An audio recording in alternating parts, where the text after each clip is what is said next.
Olá pessoal, meu nome é Sergival Exílio, professor de Ciências da Rede Municipal de Ensino de Ribeirão, e estamos aqui a semana para dar continuidade às aulas de Ciências do sexto ano.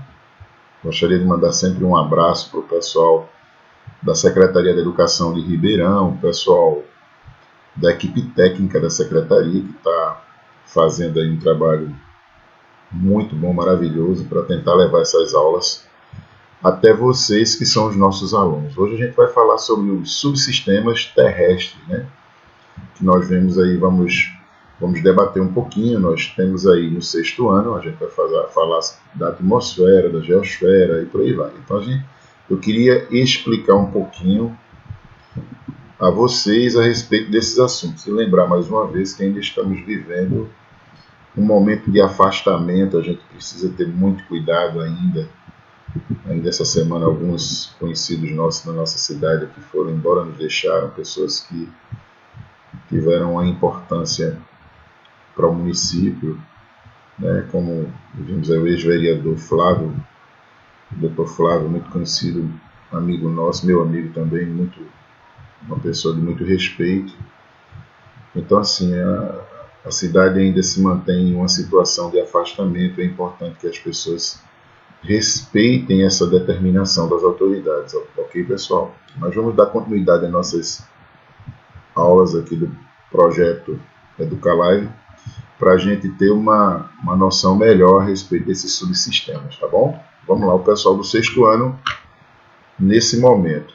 A gente fala desses subsistemas para entender melhor o funcionamento, eu diria, da atmosfera, das suas mudanças, da geosfera, da biosfera, da hidrosfera. Observem o seguinte, a gente tem uma explicação científica sobre tudo que acontece no planeta, eu diria assim, do ponto de vista biológico, né? Do ponto de vista funcional. Então a Terra ela é definida, ela é falada por um grupo, um conjunto de ações que acabam dependendo umas das outras e acontecem interações entre esses subsistemas para que haja essa relação ou essa correlação. São 4 esses subsistemas: a hidrosfera, a atmosfera, a geosfera e a biosfera. A gente vai falar sobre cada um deles a partir de agora, tá bom, pessoal? Aí tem uma lembrança daquele desenho muito famoso, né, que era do gelo, e aí tem uma colocação ainda de uma outra situação que vamos explicar depois, que é a criosfera também, que é uma ideia nova a respeito dessa formação desses subsistemas. A hidrosfera a gente lembra da água, a biosfera a gente lembra da parte onde a gente pisa, né? E a geosfera também, como ela funciona geograficamente, ou se organiza geograficamente, tá bom? A hidrosfera, na verdade, nada mais é do que esse conjunto de toda a água que existe na superfície da Terra. Os oceanos, os rios, os lagos, os glaciares, as águas subterrâneas, fazem parte do que nós entendemos desse conjunto que formam a biosfera, a hidrosfera, perdão.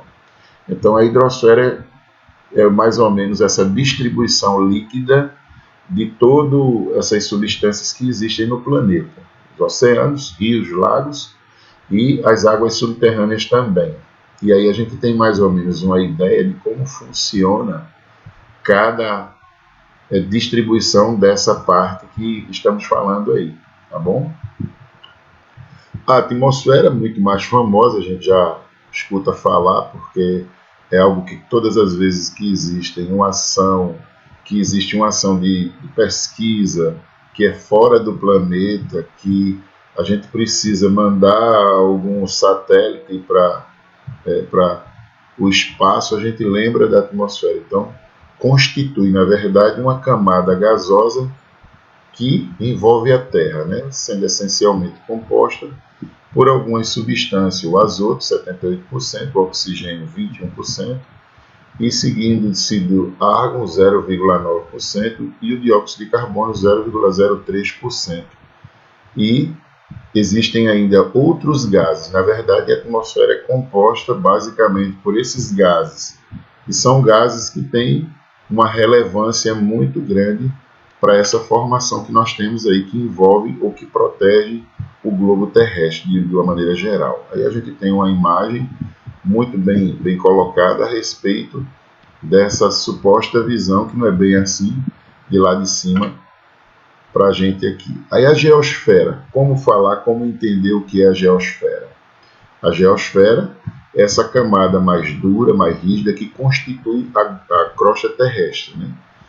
Englobando as grandes massas continentais e a base dos oceanos.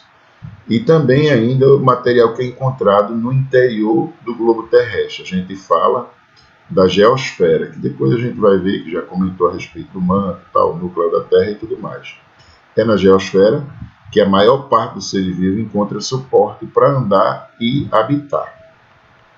Tá bom? Aí a gente tem mais ou menos essa formação, como eu acabei de falar para vocês, da geosfera propriamente dita. Ali em cima nós temos a litosfera, do outro lado aquele lago ali que se mostra o oceano, não ficou bem definido, é a hidrosfera, e a biosfera seria esse espaço entre a atmosfera e a litosfera, tá bom? Só para a gente entender.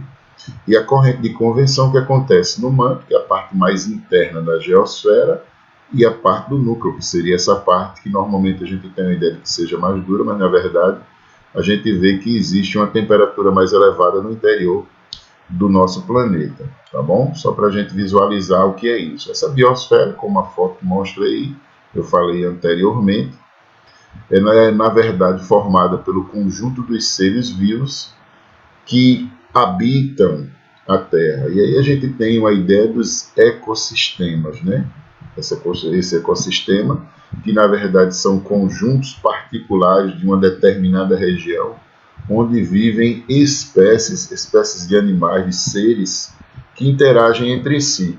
Existe a interação, essa troca entre si, e ali acontece a luta pela sobrevivência dentro desses ecossistemas, que nós chamamos, inclusive, dentro de uma classificação científica, podemos assim falar, da cadeia alimentar. Então é a luta pela vida propriamente dita, que acontece constantemente, todos os dias, 24 horas por dia. E aí existe uma interação constante entre esses seres vivos, desses subsistemas terrestres, eu poderia falar desse jeito. A interação desses subsistemas. O nosso planeta é dessa forma, constituído por esses 4 subsistemas, que acabam tendo uma relação direta entre eles, e que essa relação direta faz com que eles tenham esse equilíbrio entre si. Qualquer mudança, qualquer alteração que nós fazemos, os seres humanos, provoca uma consequência às vezes muito grave. E a gente tem visto recentemente, eu poderia falar nessa mudança climática, que é consequência também de uma poluição desorganizada provocada por nós seres humanos, né, pelo homem. E aí o ambiente, todas as espécies que coabitam, que existem naquele ambiente, de uma maneira geral, sofrem muito por essa alteração.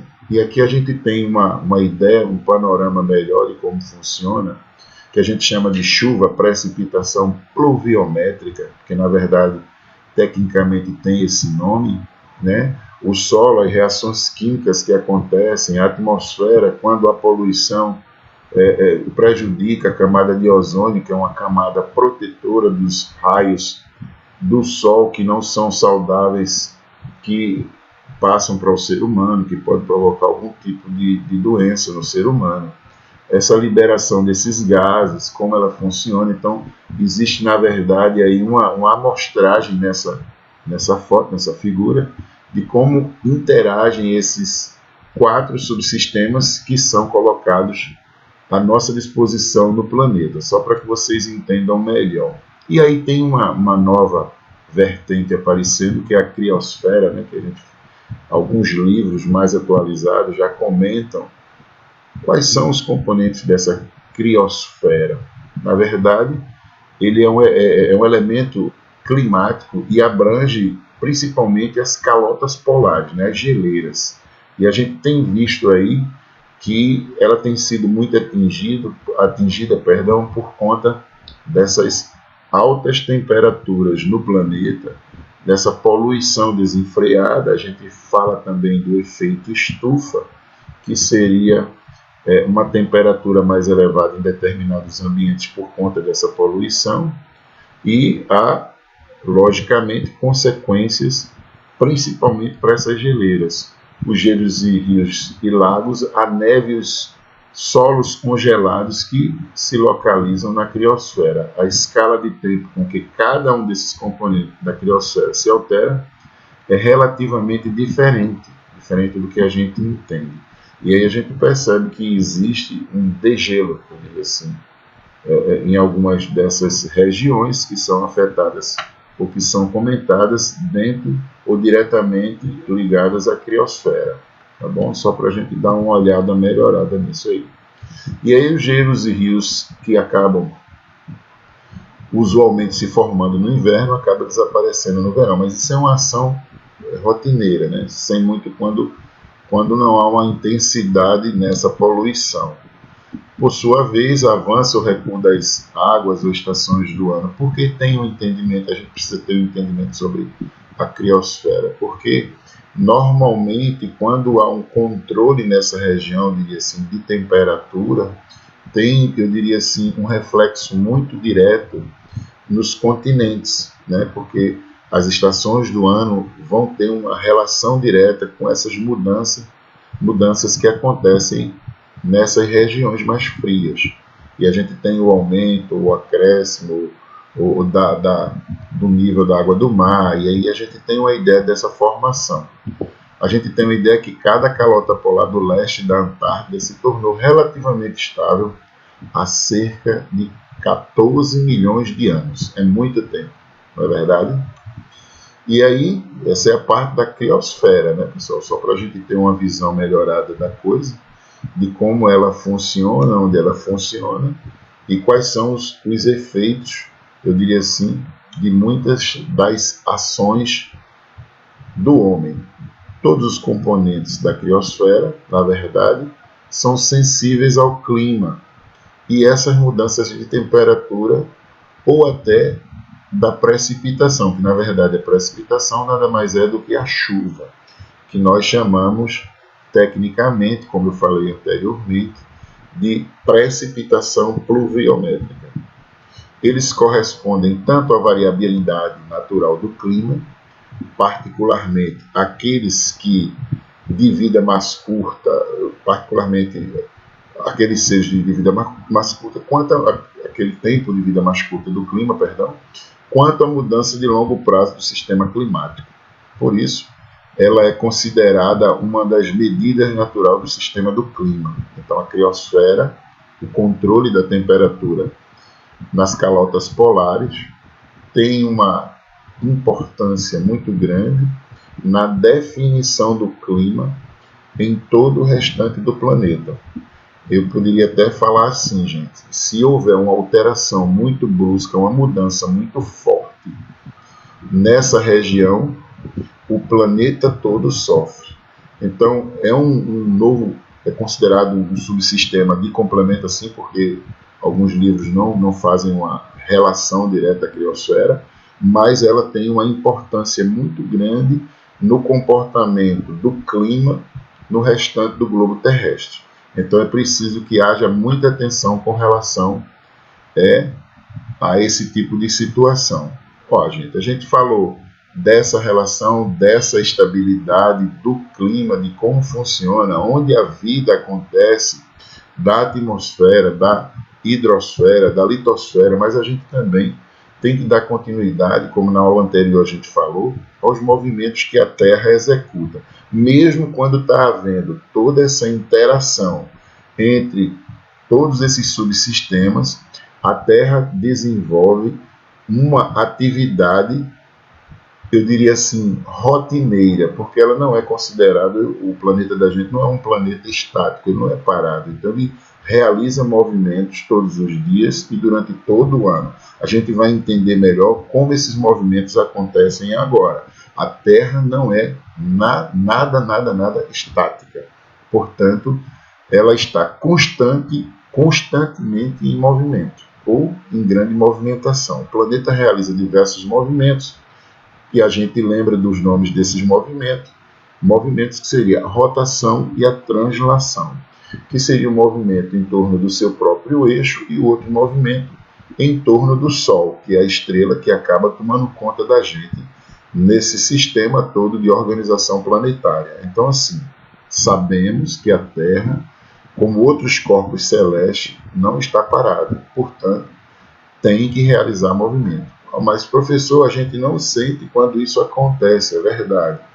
A força da gravidade, que é uma força que puxa a gente para o eixo da Terra, para o centro da Terra, faz com que a gente não perceba esses movimentos que acontecem todos os dias durante todo o ano. Então, e toda essa interação entre os subsistemas que falamos anteriormente, entre a litosfera, a hidrosfera, a biosfera, criosfera, entendeu? E a atmosfera, fazem com que esses movimentos do globo terrestre aconteçam e que nós não percebamos. Então, é muito interessante porque é um movimento natural que o planeta faz, mas que não atrapalha a nossa vida e nem o nosso desempenho em nossas atividades aqui embaixo. Então, os movimentos da Terra são responsáveis por fenômenos astronômicos, como a presença do Sol, ou do frio, ou do dia, ou da noite, né? E a contagem dos dias do ano, entre outras coisas. E a gente vai tentar compreender melhor como a coisa acontece, né? A Terra realiza esses movimentos, nem todos produzem efeito direto em nossas vidas, como eu acabei de falar anteriormente, e é por isso que muitas vezes eles passam despercebidos. Mas olha, a gente faz uma contagem de dias do ano por conta desse movimento do planeta, né, que dá uma volta em torno do Sol, próximo ali, de uma maneira bem mais tranquila. Há dois tipos de movimentos, como eu já falei, que acontecem ao mesmo tempo, né? E que nem sempre a gente tem uma percepção, a gente consegue entender melhor só à medida que os dias vão passando, os meses vão passando, as estações do ano vão acontecendo, é que a gente se dá conta de que esses movimentos que são executados pelo planeta, eles estão acontecendo. A gente sabe que no período de inverno é como se a gente estivesse um pouquinho mais longe da Terra, do Sol, perdão, e por isso, em determinadas regiões, naquele período, existe menor calor, a intensidade do calor é menor, os dias são mais curtos. No inverno, normalmente, vocês observam que o dia escurece mais cedo, né? No verão, a gente está um pouco mais próximo do Sol. Então, o que acontece é que a gente tem dias mais longos, né, e mais quentes, consequentemente. Então, isso tem uma influência direta nesses movimentos que a Terra acaba executando. Para a gente entender melhor, o movimento de rotação é o movimento que a Terra realiza em torno do seu próprio eixo. Aquilo, como eu falei, ela roda em torno dela mesma, provocando alternância nos períodos diretos de Sol e início de noite, dias e noites nessas trocas. E esse movimento é realizado em um período aproximadamente, porque nós acabamos arredondando para 24 horas, mas ele acontece aproximadamente entre 23 horas, 56 minutos e 4 segundos todos os dias. Mas aí a gente, para ter uma conta mais exata, a gente acaba fechando em 24 horas. A rotação ela ocorre no sentido anti-horário, desse jeito aqui. É só você olhar para o ponteiro do relógio, é o contrário do ponteiro do relógio, de oeste para leste. Assim o Sol nasce a leste e se põe a oeste, servindo de referência de posição há muitos e muitos anos. Conforme o movimento é realizado, algumas dessas áreas apresentam, como eu falei para vocês, maior incidência dos raios solares ou menor incidência desses raios solares, dependendo do período que acontece e como acontece, o período do ano. A gente vai perceber que os dias são mais longos, assim, a claridade natural do dia não é a quantidade de horas, a quantidade de horas ela permanece do mesmo jeito, mas a claridade natural desse dia é maior ou menor, gerando assim uma diferença de iluminação, só para a gente ter uma ideia. E a velocidade média que esse movimento acontece é de 1.669 quilômetros por hora. Então é uma velocidade bastante considerável, eu poderia dizer. Esse é o movimento que ela executa, anti-horário, tá ali uma setinha e a proximidade do Sol com relação a esse movimento que ela exerce em torno dela mesma nessa função aqui, ó, desse jeito, tá bom? E aí a consequência desse movimento seria a ideia do dia e da noite, por isso que a gente tem uma formação de que os países que estão em lados opostos do globo, quando lá é dia, aqui é noite, e assim sucessivamente, a gente tem uma ideia desse complemento. A gente já percebe isso com a transmissão ao vivo de algum evento que venha de um país que se localiza eventualmente do outro lado do globo terrestre, com relação ao nosso, lógico. E aí quando lá é dia, aqui é noite, quando aqui é noite, lá é dia, porque existe uma diferença que a gente vai ver de horas, que a gente chama de fuso horário, e a gente vai entender melhor essa mudança nesses horários com relação a esses dias, que às vezes é o mesmo dia, mas um dia está começando e o outro dia está terminando, em continentes diferentes, em um mesmo planeta, mas em países distantes e países diferentes. Entendeu? Devido à diferença dessa iluminação, a gente tem a ideia de noite. Sendo assim, parte do planeta fica iluminado pelos raios solares durante o dia, enquanto o outro já recebe o início da noite. Outra consequência do movimento da rotação é essa dilatação da região próxima à linha do Equador, que é um possível achatamento nesses polos e que tem uma interferência direta, eu poderia dizer assim, nessas correntes marítimas. E aí acontece aquilo que a gente estava falando anteriormente, que esse sistema de fuso horários, né, que foi criado, na verdade, para dar uma ideia padronizada ao planeta todo, para que as pessoas não tivessem uma ilusão diferente em termos de horário e de funcionamento, né?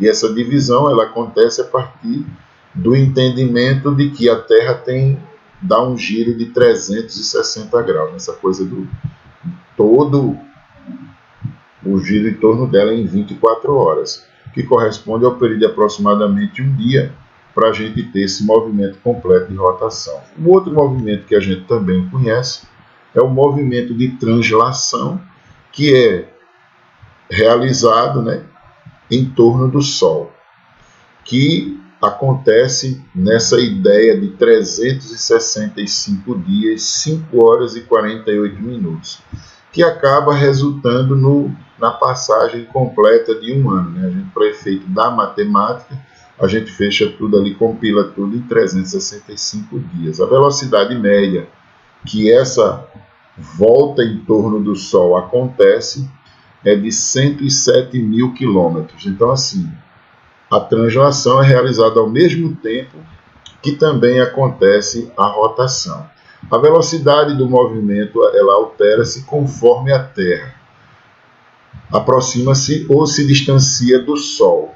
Quanto mais próximo do Sol, maior a velocidade, e quanto mais afastada do Sol, menor a velocidade nesse movimento com relação à translação, à chegada próxima ou distanciamento dessa estrela maravilhosa que é o nosso Sol. Quando ocorre o afastamento, o planeta Terra em relação ao Sol denomina-se afélio, e a distância entre a Terra e o Sol é de aproximadamente 152 milhões de quilômetros. Ok, pessoal? Quando acontece a aproximação, né, da Terra com relação ao Sol, denomina-se assim, periélio, que é um termo utilizado pelo cientista para identificar a aproximação da Terra em relação ao Sol e a distância que ela mais, né, vai chegar mais próxima ao Sol, entre a Terra e o Sol, vai ser de aproximadamente 147 milhões de quilômetros. Assim, quando a Terra encontra-se no afélio distante, sua velocidade torna-se mais reduzida. E quando ela se aproxima, né, a velocidade é considerada maior. Aí a gente tem só uma ideia nessa imagem, para ficar claro para vocês, de como acontece esse movimento em torno do Sol, tá bom? Mas ao mesmo tempo que acontece esse movimento de translação, o movimento da Terra em torno do Sol, o movimento de rotação acontece todos os dias no sentido anti-horário, 24 horas, durante as 24 horas do dia. Ok, pessoal? Então, em consequência da translação, a gente tem uma ideia da sucessão desses anos, e a Terra acaba dando uma ideia de entendimento para nós de contagem de anos passados, né? Então, são 365 dias ou 366 dias quando acontece um ano bissexto, que a gente chama. A cada 4 anos, essa conclusão acontece, ao invés de ser 365 dias, vai acontecer em 366 dias. Visto que o tempo real do movimento de translação é de aproximadamente 365 dias e 6 horas. Então, essas horas vão aumentar um pouquinho a cada 4 anos e concluir o ano bissexto. Então, assim, a gente, em outra consequência dessa movimentação, a gente já sabe que são as estações do ano. Então, quando ela se aproxima um pouco mais do Sol, fica mais quente, a gente está próximo a uma época quente no planeta Terra, dependendo da região, né, o verão, tal, tudo. Quando ela vai se afastando, a gente percebe diminuir. Dito pelos cientistas, é imperceptível para nós, mas dito pelos cientistas e estudiosos, ela vai ficando um pouco mais lenta, mais longe do Sol, a Terra vai esfriando um pouco mais, aí vem um período de inverno, e a gente percebe que os dias vão ficando com a iluminação mais curta. A gente percebe, por consequência desse movimento de translação, que no verão, por exemplo, o período mais quente do ano, eu poderia dizer, em dadas regiões, os dias possuem uma luminosidade maior. Há regiões que só vêm escurecer 6, 7, às vezes até mais do que 7 horas da noite. Dependendo da região, a luminosidade fica claro o dia até 7 horas da noite, que a gente chama de 19 horas, até as 19 horas e 30 minutos. Há regiões que num período mais intenso dessa, eu diria assim, iluminação, esses dias ficam bem mais longos. E para concluir, eu estou mostrando aí a vocês essa imagem e como realmente acontece. Por isso que essa distância no período de inverno do planeta Terra, no movimento de translação, faz com que o planeta diminua a sua intensidade luminosa. Tá bom, pessoal? E a gente vai ficando por aqui, e na próxima aula a gente vai dar uma continuidade a esse entendimento com relação a esses movimentos. Até breve, se cuidem e um abraço.